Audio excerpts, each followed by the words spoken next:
अपने channel study with सीमा में। तो आज के इस वीडियो में हम लोग टारगेट वीडियो नंबर 10 के साथ हैं। अगर आप लोगों ने पिछली वीडियो को अभी तक नहीं देखा है तो जाकर प्लेलिस्ट में ज़रूर देखिए। अगर आप लोगों में से कोई भी चैनल पर नया है तो चैनल को ज़रूर सब्सक्राइब कर ले और बेल आइकन को दबा दें। और इसके साथ ही हमारा एक फेसबुक ग्रुप और टेलीग्राम ग्रुप भी है स्टडी विद सीमा के नाम से, तो आप उसे ज्वाइन कर सकते हैं। तो हर वीडियो की तरह इसमें भी हम लोग डिस्कस करेंगे सबसे पहले क्वेश्चन फॉर यू को, जो कि मैंने आप लोगों से पिछली वीडियो में पूछा था। क्वेश्चन क्या था? Who said this? When people are impoverished they become greedy, when they are greedy they become disaffected, when disaffected they voluntarily go to the side of the enemy and destroy their own master. जब लोग दरिद्र होते हैं तो वे लालची हो जाते हैं, जब वे लालची होते हैं तो वे असंतुष्ट हो जाते हैं, असंतुष्ट होने पर वे स्वेच्छा से शत्रु के पक्षधर हो जाते हैं और अपने स्वामी का नाश कर देते हैं। यह कथन किसका है? आपको ये बताना है कि ये कथन किसका है। तो क्या है इसके लिए राइट आंसर? अगर आप लोगों ने कमेंट बॉक्स में आंसर नहीं दिया था तो अभी देने का प्रयास करें। तो इसके लिए सही उत्तर होगा कौटिल्य। कौटिल्य का ये स्टेटमेंट है, तो आपको याद रखना है। नेक्स्ट क्वेश्चन की ओर चलते हैं। पहला क्वेश्चन आप लोगों के सामने है, who called the constituent assembly of India as nation on move? किसने भारत की संविधान सभा को चलायमान राष्ट्र कहा है? और आपके ऑप्शन है जवाहरलाल नेहरू, के.एम. मुंशी, बी.आर. अम्बेडकर, राजेंद्र प्रसाद। तो इसके लिए क्या राइट आंसर है? जल्दी जल्दी आंसर सोचिए अपना और लास्ट में ज़रूर कमेंट करें कितने आपके सही हैं। तो इसके लिए राइट आंसर होगा ऑप्शन नंबर 1, जवाहरलाल नेहरू ने संविधान सभा को चलायमान राष्ट्र कहा था। नेक्स्ट क्वेश्चन है आपके सामने मैचिंग का। लिस्ट 1 में आपको दिए हैं कुछ प्रावधान और लिस्ट 2 में उनसे जुड़े हुए आर्टिकल्स दिए गए हैं, तो आपको उससे मैच करना है। ये सारे नीति निर्देशक तत्व से जुड़े हुए हैं,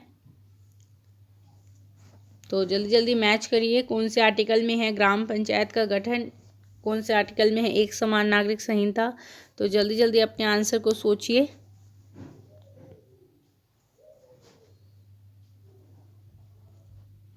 तो ग्राम पंचायत का गठन है आपका आर्टिकल 40 में।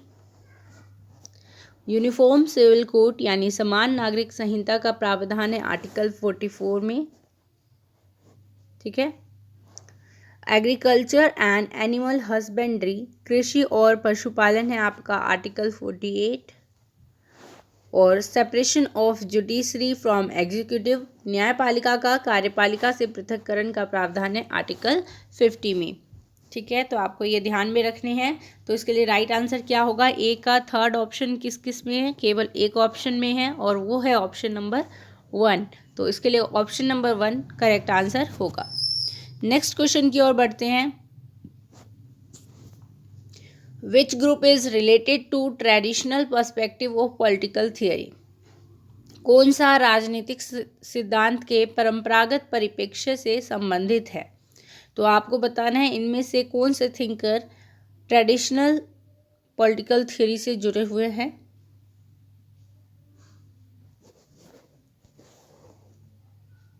तो जल्दी से सोचिए आंसर को। तो क्या होगा इसके लिए right answer? Option number 4, Dunning, McKelvin एवं सेवाइन। ऑप्शन नंबर 4 इसके लिए करेक्ट आंसर है। नेक्स्ट क्वेश्चन की ओर बढ़ते हैं। India has been a non permanent member of United Nations Security Council for 4 terms, 6 terms, 5 terms या 7 टर्म्स। भारत संयुक्त राष्ट्र की सुरक्षा परिषद का अस्थायी सदस्य रहा है 4 काल अवधि के लिए, 5 काल अवधि के लिए, 6 काल अवधि के लिए या फिर 7 काल अवधि के लिए। तो क्या है इसके लिए राइट आंसर? कितने कार्यकाल के लिए इंडिया नॉन परमानेंट मेंबर रहा है यूनाइटेड नेशन सिक्योरिटी काउंसिल का? तो क्या होगा इसके लिए right answer? Option number 4, 7 terms के लिए रहा है India non permanent member. Bharat संयुक्त राष्ट्र सुरक्षा परिषद का 8वीं बार अस्थायी सदस्य चुना गया है। 9 साल बाद भारत को ये स्थिति फिर से हासिल हुई है। इससे पहले भारत को 1950, 1967, 1972, 1977, 1984 और 1991 में और हाल ही में 2011-12 में सुरक्षा परिषद के गैर स्थायी सदस्य के रूप में चुना जा चुका है। तो भारत 8वीं बार 2020 में चुना गया है और इससे पहले 7 बार चुना जा चुका है। भारत पहली बार 1950 में गैर स्थायी सदस्य के रूप में चुना गया था। संयुक्त राष्ट्र संघ की सुरक्षा परिषद में कितने स्थायी सदस्य होते हैं? 5। परमानेंट मेंबर कितने हैं? 5। लेकिन हर साल 10 गैर स्थायी सदस्य क्षेत्रीय आधार पर चुने जाते हैं। संयुक्त राष्ट्र सुरक्षा परिषद में 5 देश जो कि परमानेंट मेंबर है कौन कौन से हैं? अमेरिका, ब्रिटेन, फ्रांस, रूस और चीन। ठीक है, अमेरिका, ब्रिटेन, फ्रांस, रूस और चीन, ये 5 है परमानेंट मेंबर सुरक्षा परिषद के। ठीक है, महासभा हर साल 2 वर्ष के कार्यकाल के लिए अस्थायी सदस्यों का चुनाव करती है। कितने समय के लिए? 2 वर्ष के लिए। ये 10 अस्थायी सीटें क्षेत्रीय आधार पर वितरित की जाती हैं। 5 सीटें अफ्रीका और एशियाई देशों के लिए, 1 पूर्वी यूरोपीय देशों के लिए, 2 लैटिन अमेरिका और कैरिबियाई देशों के लिए और 2 पश्चिमी यूरोपीय और अन्य राज्यों के लिए वितरित की जाती है। ठीक है, परिषद में चुने जाने के लिए उम्मीदवार देशों को सदस्य देशों के 2/3 बहुमत की आवश्यकता होती है। कितने बहुमत की आवश्यकता होती है? 2/3 बहुमत की। ठीक है, नेक्स्ट क्वेश्चन की ओर चलते हैं। नेक्स्ट क्वेश्चन है आपका, Afghanistan was included as the 8th member of SAARC by summit meeting. किस शिखर सम्मेलन द्वारा अफगानिस्तान को दक्षेस के 8वें सदस्य के रूप में शामिल किया गया? और आपके ऑप्शन है 12वें दक्षेस शिखर सम्मेलन 2004 जो कि इस्लामाबाद में हुआ, या फिर सेकंड ऑप्शन है 13वें दक्षेस शिखर सम्मेलन 2005 ढाका, 14वें दक्षेस शिखर सम्मेलन 2007 नई दिल्ली, 11वें दक्षेस शिखर सम्मेलन 2002 काठमांडू। तो क्या है इसके लिए राइट आंसर? जल्दी से बताइए।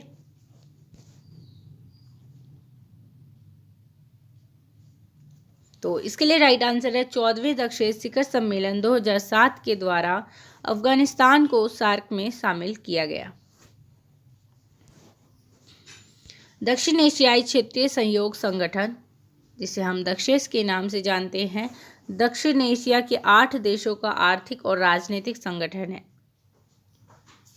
इसकी स्थापना 8 दिसंबर 1985 को होती है। इसकी स्थापना कब हुई? 8 दिसंबर 1985 को।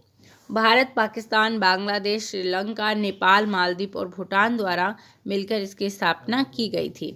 2007 में संघ के 14 शिखर सम्मेलन में अफगानिस्तान इसका 8वां सदस्य बन गया। कौन से शिखर सम्मेलन से बना है सदस्य अफगानिस्तान?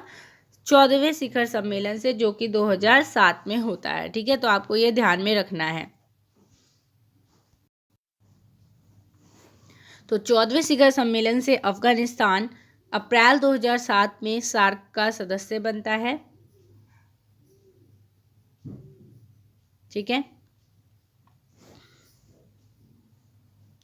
वर्तमान में सार्क के महासचिव कौन है? अमजद हुसैन बी सयाल, जो कि 13वें नंबर के महासचिव हैं। कौन है? अमजद हुसैन बी सयाल 13वें नंबर की है। इसका सचिवालय कहाँ है? काठमांडू, नेपाल में। मालदीव की फातिमा धियाना सईद सार्क की पहली महिला महासचिव थी। भारत की ओर से 2 ही महासचिव बने हैं, और वो कौन कौन से हैं? किशोरकांत भार्गव, जो कि 1989 से 1991 तक रहे, और शीलकांत शर्मा, जो कि 2008 से 2011 तक सार्क के महासचिव के रूप में कार्य कर चुके हैं। ठीक है, तो ये थे इससे जुड़े कुछ इंपॉर्टेंट फैक्ट्स जो कि आपको याद रखने हैं। नेक्स्ट क्वेश्चन है, consider the following statements and select the correct codes given below. Statement क्या है? There shall be a governor for each state. Second statement है, the same person may be a governor for 2 और more states. ठीक है, तो आपको ये ध्यान में रखना है। तो पहला स्टेटमेंट हिंदी में आपके लिए क्या है? प्रत्येक राज्य के लिए एक राज्यपाल होगा। और दूसरा स्टेटमेंट है, एक ही व्यक्ति 2 या अधिक राज्यों में राज्यपाल हो सकता है। तो जल्दी से बताइए कि कौन कौन से स्टेटमेंट सही हैं इसमें। क्या केवल ए ट्रू है, क्या केवल बी सत्य है, क्या दोनों सत्य है या फिर दोनों असत्य है? तो क्या होगा इसके लिए राइट आंसर?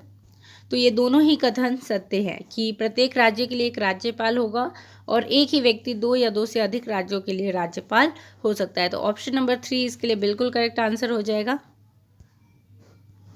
नेक्स्ट, पहले इससे हम जुड़े कुछ इंपॉर्टेंट फैक्ट्स को पढ़ लेते हैं।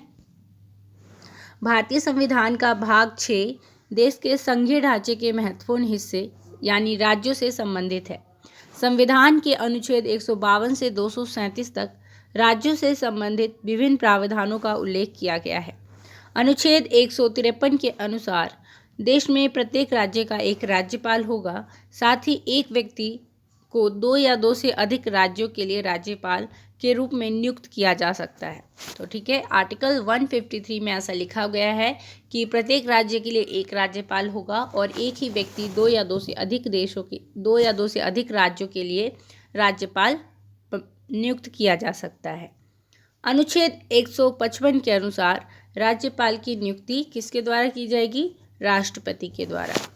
संविधान का अनुच्छेद 163 राज्यपाल को विवेकाधिकार की शक्ति प्रदान करता है, अर्थात वह स्वविवेक संबंधी कार्यों में मंत्रिपरिषद की सलाह मानने हेतु बाध्य नहीं है। तो ये कौन सा आर्टिकल कहता है? आर्टिकल 163। तो आपको ये अनुच्छेद याद रखने हैं, इंपॉर्टेंट है। नेक्स्ट क्वेश्चन है, among the following what has been literally indicated in the constitution as the primary duty of the state in directive principle of state policy? राज्य नीति के निदेशक तत्वों में निम्नांकित में से क्या संविधान में शब्दशः प्राथमिक कर्तव्य के रूप में इंगित है? और आपके ऑप्शन है वनों की रक्षा, कर्मकारों के लिए निर्वाह मजदूरी, ग्राम पंचायतों का संगठन या फिर पोषाहार में सुधार।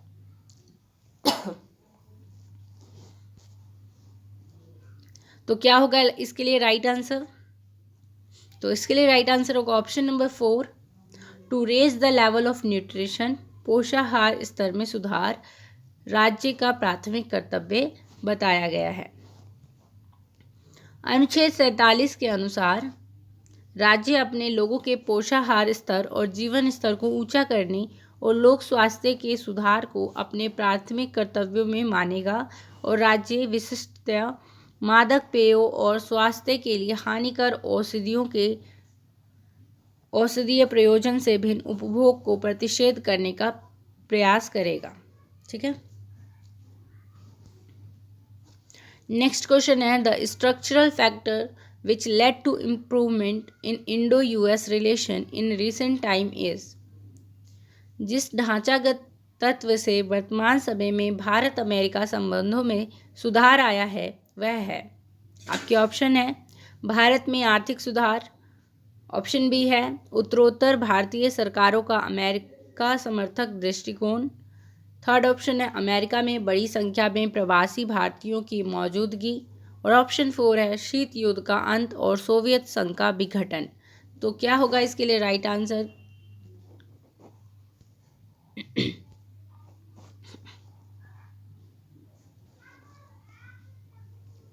तो इसके लिए राइट आंसर होगा option number 4, end of the cold war and disintegration of Soviet union, शीत युद्ध का अंत और सोवियत संघ का विघटन। नेक्स्ट क्वेश्चन है, किस अंतर्राष्ट्रीय मुद्दे पर भारत का संयुक्त राज्य अमेरिका के साथ मत वैभिन्न है? On which international issue India has difference of opinion with United states of America. आपके ऑप्शन है दक्षिण चीन सागर में चीन की उपस्थिति, जलवायु परिवर्तन में बेसिक देशों की जिम्मेदारी, सीरिया में रासायनिक अस्त्रों का विध्वंस, या फिर उत्तर कोरिया में नाभिकीय अप्रसार। तो क्या होगा इसके लिए राइट आंसर? जल्दी से बताइए। किस अंतर्राष्ट्रीय मुद्दे पर भारत संयुक्त राज्य अमेरिका से अलग विचार रखता है? तो इसके लिए राइट आंसर होगा जलवायु परिवर्तन में बेसिक देशों की जिम्मेदारी, ऑप्शन नंबर 2 इसके लिए करेक्ट आंसर होगा। यहाँ पर बेसिक का क्या मतलब है? तो बेसिक 4 देशों का एक समूह है जिसके बारे में अभी हम लोग चर्चा करेंगे। बेसिक 4 देशों ब्राज़ील, दक्षिण अफ्रीका, भारत और चीन का एक समूह है जिसका गठन 2009 में हुआ था। बेसिक BA से आपको याद रखना है ब्राज़ील, S से याद रखना है साउथ अफ्रीका, I से इंडिया और C से चाइना। 2009 में इसकी स्थापना होती है। तो आपको ये याद रखना है कि बेसिक क्या है। ब्राज़ील, साउथ अफ्रीका, इंडिया और चाइना का एक समूह है जो कि 2009 में गठित किया गया। ठीक है। बेसिक समूह के देशों ने विकसित देशों से विकासशील देशों को वर्ष 2020 तक क्लाइमेट फाइनेंस के रूप में हर साल $100 बिलियन प्रदान करने की प्रतिबद्धता को पूरा करने की मांग की है। बेसिक समूह में शामिल देशों का मानना है कि अभी तक विकसित देशों द्वारा वास्तव में इस राशि का केवल एक अंश ही प्रदान किया गया है। इसके अलावा बेसिक समूह के देशों ने इस बात पर भी जोर दिया है कि यदि विकसित देश अपनी प्रतिबद्धता को 2020 तक पूरा नहीं कर पाते हैं तो इसे आगे भी जारी रखा जाए।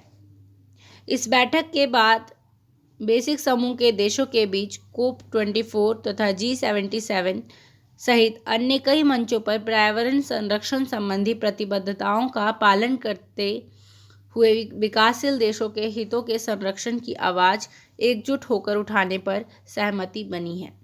बेसिक समूह के देशों ने विकसित देशों को वित्तीय समर्थन को बढ़ाने के लिए प्रोत्साहित किया है और NDC नेशनल डिटरमाइंड कंट्रीब्यूशन के माध्यम से भविष्य की कार्रवाई के लिए पार्टियों को सूचित करने हेतु नए सामूहिक वित्तीय लक्ष्य को अंतिम रूप देने की मांग की है। NDC का क्या मतलब है? NDC से तात्पर्य है जलवायु परिवर्तन के अनुकूलन हेतु उत्सर्जन को कम करने के लिए देशों द्वारा की गई प्रतिबद्धताओं से है। नेक्स्ट क्वेश्चन है on India's initiative which forum was set up at the 9th summit of non aligned movement at Belgrade in 1989। 1989 में बेलग्रेड में गुटनिरपेक्ष आंदोलन के 9वें शिखर सम्मेलन में भारत की पहल पर किस मंच का गठन किया गया था? और आपके ऑप्शन है G20, G77, G15 या फिर G4। तो क्या है इसके लिए राइट आंसर? कौन से संगठन का गठन किया गया था 1989 के बेलग्रेड सम्मेलन में, जो कि 9वां शिखर सम्मेलन था गुटनिरपेक्ष आंदोलन का? तो किसका किया गया था? G15 का। ऑप्शन नंबर 3 बिल्कुल करेक्ट आंसर है। 15 देशों के समूह G15 का गठन 1989 के बेलग्रेड में आयोजित 9वें गुटनिरपेक्ष शिखर सम्मेलन के दौरान तृतीय विश्व के लिए एक उत्प्रेरक की भूमिका निभाने के लिए एक कार्यशील समूह के रूप में हुआ। इस समूह के गठन के पीछे के मुख्य उद्देश्य थे विश्व के अग्रणी विकासशील देशों के बीच सहयोग की भावना को मजबूत करना। इस समूह के संस्थापक सदस्य थे Argentina, Chile, Peru, Brazil, Mexico, Jamaica और वेनेजुएला, मिस्र, अल्जीरिया, सेनेगल, नाइजीरिया और जिम्बाब्वे, भारत, मलेशिया और इंडोनेशिया। तो ये 15 देश थे। G15 का पहला शिखर सम्मेलन 1990 में मलेशिया में हुआ। कुआलालंपुर शिखर सम्मेलन 1997 में इस समूह के 16वें सदस्य के रूप में कौन शामिल हुआ? केन्या। श्रीलंका 1999 में सम्मिलित हुआ, जबकि ईरान और कोलंबिया वर्ष 2000 में सम्मिलित हुए, लेकिन इस समूह का नाम G15 ही रहा, इसे परिवर्तित नहीं किया गया। ठीक है, तो आपको ये ध्यान में रखना है कि इसका नाम G15 ही रहा, लेकिन इसके सदस्य बढ़ गए। तो इसी के साथ आता है आप लोगों के लिए क्वेश्चन फॉर यू, और क्वेश्चन फॉर यू है आपके लिए The 17th Summit of Non-Aligned Movement is to be held in 2015 in 2015 में गुटनिरपेक्ष आंदोलन का 17वां शिखर सम्मेलन कहाँ आयोजित होना है, आपको ये बताना है। और आपके ऑप्शन है प्योंगयांग में, डरबन में, कराकास में या हो ची मिन सिटी में। तो क्या है इसके लिए राइट आंसर? आपको इसका आंसर करना है कमेंट बॉक्स में। और अपना फीडबैक शेयर करना है। अगर आपको वीडियो पसंद आई है तो लाइक, शेयर एंड सब्सक्राइब जरूर करें चैनल को। और इसी के साथ आज के लिए इतना ही। Thanks for watching. Have a nice day.